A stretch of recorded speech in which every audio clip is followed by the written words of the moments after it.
Anong bagyong balita ni Val Gonzales ngayon? Ayan, 34 na mga police station at 2 headquarters ng pulisya sa Cebu na pinsala ng 6.9 magnitude na lindol. PNP magpapadala ng team of engineers ngayong araw. Ang detalye mumula kay RH5 Val Gonzales. Val? Katuwang ang mga eksperto mula sa Philippine Institute of Civil Engineers ay handa nang i-deploy ng Philippine National Police ang engineering team patungo ng probinsya ng Cebu. Ito ay upang isailalim sa assessment ng mga himpilan ng pulisya na nasira dahil sa 6.9 magnitude na lindol. Batay sa initial na record na nilabas ng PNP, nasa 34 na police stations at 2 mga headquarters na karamihan ay nasa bahagi ng Northern Cebu ang nagtamo ng pinsala. Sabi ni Police Colonel Esmeraldo Osia Jr., ang hepe ng PNP Community Affairs Division, ngayong araw ng Biyernes ay sisimulan na ng team ng PNP Engineering Service ang assessment sa integridad ng mga gusali ng pambansang pulisya. Layunin ng PNP na mabatid kung ligtas na gamitin ng mga gusali at kung ilan sa mga ito ang kailangan ng isailalim sa rehabilitasyon. Ako si Val Gonzales, DZRH, una sa Pilipinas. Boy, una sa Pilipinas. kumusta nga pala yung mga preso, yung mga PDL? Ayan, hindi ba sila na apektuhan? Actually, humingi na ako, Mayor, ng datos mula naman sa Bureau of Jail Management and Penology dun sa kanilang mga regional offices, yung mga kulungan nila sa bahagi ng Cebu, kung ilan yung naapektuhan at mamaya, Mayor, ay nangako na ang BGMP na i-calculate nila yung kanilang mga impormasyon para malaman natin kung ilan dun sa mga piitan naman sa panig ng BGMP ang nasira kasunod ng 6.9 magnitude na lindol, Mayor. Ayan, okay nga Rod. Ikaw Val, di ka ba pupunta ng Cebu? O hanggang ombudsman ka lang? Iniintay ko lang, Mayor, yung deployment na ilalabas ni Boss Romel Fuertes. Ayan. Tayo'y handang-handa na, Mayor. Pero ako'y nandito ngayon, Mayor, sa kahabaan ng EDSA, dito sa may bahagi ng malapit sa BB Sullivan, Mayor. Napakalakas ng hangin ngayon yung nararanasan dito sa lugar na ito, dito sa bahagi ng EDSA. Pero mahina lamang yung pagulan. Ambon lamang pero malakas, Mayor. Yung hagupit ng hangin na nararanasan sa mga oras na ito. Baka nandiyan si Rod Navarro. Ayan, malakas ang hangin. Nandito, Mayor. Alam mo, kasi nung nakita ko rito sa tanggapan ng Department of Transportation, si Manong Chavit, dahil yung test model ng mga sasakyan na electronic vehicle nitong si Manong Chavit ay ipinapakita dito sa mga matataas na opisyal ng Department of Transportation. Bakit hindi pa ba hindi pa ba registered, hindi pa ba approve ng DOTR yan? Yung mga sasakyan na dala ni Manong Chavit? E-vehicles? Actually, Mayor, ngayon lamang narinig na natin na aprobado na itong test model na ipinakita nitong si Manong Chavit kasama itong si Calando Marquez. Calando Marquez ng grupong Liga ng Transportasyon at Operator ng Pilipinas. At magaganda, Mayor, itong mga unit na ito na akmang-akma dun sa ating mga kababayan. At ito ay gawa mismo ng kumpanya ni Manong Chavit at dito mismo ginawa dito sa ating bansa, Mayor, at nakahanda ng i-roll out ito. Gawa ng BMW yan, Val. Baluarte Motor Works. Ayan, di ba? Baka gawang vegan yan. May kasamang longganisa yan, tsaka bagnet. At ito, Mayor, ay bahagi ng transport modernization program ng gobyerno na ayon nga sa mga matataas na opisyal ng Department of Transportation. Val, ay pasado na ito dahil akma ito dito sa ating bansa at ang unang makakasakay dito, Mayor, ay dito sa iba't ibang mga ruta dito sa National Capital teka Region. muna, saka maganda ka ng maganda, di naman nakikita yung mga sasakyan. Asan yung cameraman mo? Asan si Pogo King? Pakita mo nga. Ayan, Mayor, sa ating DZRH News sa television. Wala ayan, kung may papakita nila ngayon, Mayor, yan yung mga model ngayon, Mayor. Itong mga sasakyan. Aba? Ayan, maganda Mayor itong Para kang- klase nitong mga sasakyan na ito. Para kang sakay sa private jet ni Manong Chavit, ah. Saka matitibay Mayor yung itsura itong mga modelo ng mga sasakyan na nais itulong nitong si Manong Chavit doon sa ating mga kababayan na bahagi ng Transport Modernization Program na isinusulong ng pamahalaan. Ang haba nito, mukhang maluwag. Val. Ang haba nito, ayan, 100 passengers yata ang kasa dyan. parang bus ito, ha? Parang stretch limo jeep. Alam mo Mayor yan kung may papakita ng DZRH television yung dalawang model yung Ayan, kulay dilaw at kulay puti Mayor. Ayun, may dilaw. Kapag ka kinabog mo dun sa gilid Mayor, para kamong kinakabog yung Ano? yung mga ginagamit ng bangko, yung Armored car. Armored car. Armored car. Ala. Ganun Mayor ang dingding nito, hindi siya basta simpleng lata lamang Mayor, kundi ganun pag kinabog mo dun sa may Aba. pinakagilid. Naku, Oo. ayaw ng mga jeep niya. Ito'y protektado yung ating mga kababayan. Eh kung mabigat yan, ayaw ng mga operators yan na magastos sa gulong. Ayan.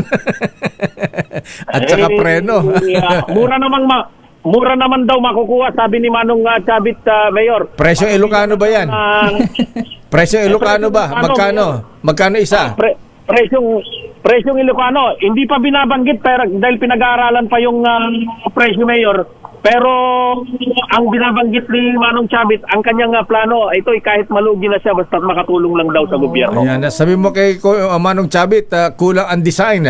Dapat sa gilid yan lagyan ng painting na ng vegan yung mga heritage ba, yung mga old houses, ayan, vegan cathedral, dapat ganun ang mga natin. Kung gusto niya, Led Zeppelin, ayan. Makukulay, Mayor, oo. Led Zeppelin, o kaya Eagles, ayan, mga ganun ba? Oo, kasi yung mga jeep natin dito makukulay eh.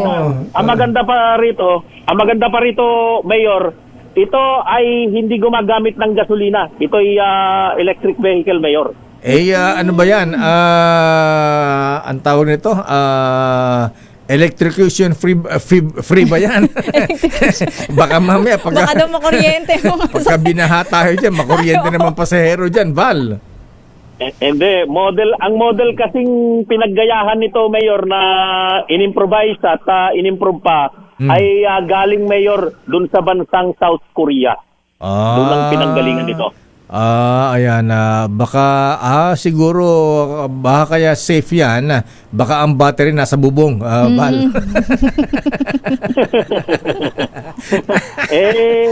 Ito na Mayor, kahit mabasa siya, kahit yung kanyang baterya Mayor ay hindi abutin ng baha. Siyempre hindi naman ilalagay dun sa lugar na hanggang gitna pa mismo ng sasakyan. Dahil yung pinakaharapan nito, Mayor, kung makikita mo yung matibay na pinakaharapan nito, ay medyo mataas, malayo kumpara doon sa parang bus na nga, Mayor, gaya ng binabanggit mo, Mayor, ganun kataas. Kaya medyo malayo, hindi naabutin ng baha. Ayan, maganda nga. Kaya lang kulang sa dekorasyon.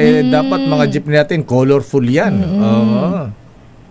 Test model pa lang daw kasi ito, Mayor. Bahala na yung mga kukuhang mga grupo ng transport organization at maging ng mga operator kung ano yung ilalagay nila rito, Mayor. Dahil ito yung test model pa lang, kaya ganyan na plain white and yellow pa lang yung makikitang kulay nitong mga sasakyan ni dating Ilocos Governor Chavit Singson na bahagi ng modernization program o pagtulong sa modernization program ng pamahalaan. Boy, Val, halatang galit si Manong Chavit kay Presidente Bonget. Kulay yellow tsaka white, walang red and blue. Ayan.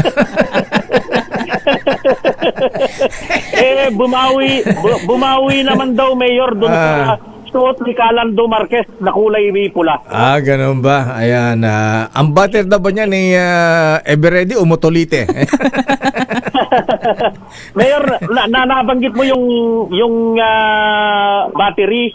Ang isa sa suggestion kanina na binabanggit ng mga opisyal ng Department of Transportation ay yung paglalatag ng mas marami pang mga Yung charging station? sa iba't ibang mga lugar. Oh. Para lang sa ganun na, Mayor, ay hindi mahirapan yung ating mga operator, yung mga driver sa sandaling maubos ang battery nitong mga electronic vehicle na ito ng mga jeep na ipapamasada hindi lamang dito sa National Capital Region kundi sa iba pang mga lugar sa ating bansa, Mayor. Ayan, Val, dapat daw yung unahan nung yung hood ng jeep ni Manong Chavit.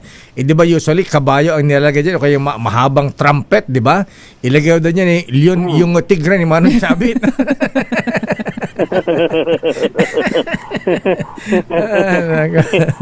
Okay. Pwede, Mayor. Pwede. Oo. At yung mamaya yung tanong mo, Mayor, kung magkano alamin natin Ayan, dahil oo. magkakaroon pa ng press conference matapos nga mailatag, maipakita itong test model na ito para doon sa narinig na nating approval na ginawa ng Department of Transportation o approval na maaari na itong gamitin anytime at inaantabayan na lamang kung kailan handa itong grupo nitong si Manong Chavit para dun sa rollout nito at mabibili na, masasakyan na ng ating mga kababayan. Val, isa na lang. Yan bang mga jeep ni Manong Chavit may aircon ba yun o electric fan? Mayor, ang lakas ng aircon. Talaga. Ang lakas ng aircon nito, Mayor. Ang lakas ng aircon nito. Mhm. At yung pinakalikuran nito, Mayor, na pintuan ay bukod doon sa mayroong pintuan ay malaki, Mayor. Kahit na medyo may kalakihan ng katawan nung sasakay. Maluwag, maluwag. Mahihirapan. Maluwag ang maluwag, Mayor. Hindi mahihirapan. Ang binabanggit nga nitong si Manong Chavit kanina, Mayor, dun sa panayam namin dito sa labas ng tanggapan ng Department of Transportation, ang gusto daw niya ay hindi maaalis yung tunay na itsura ng Jeepney.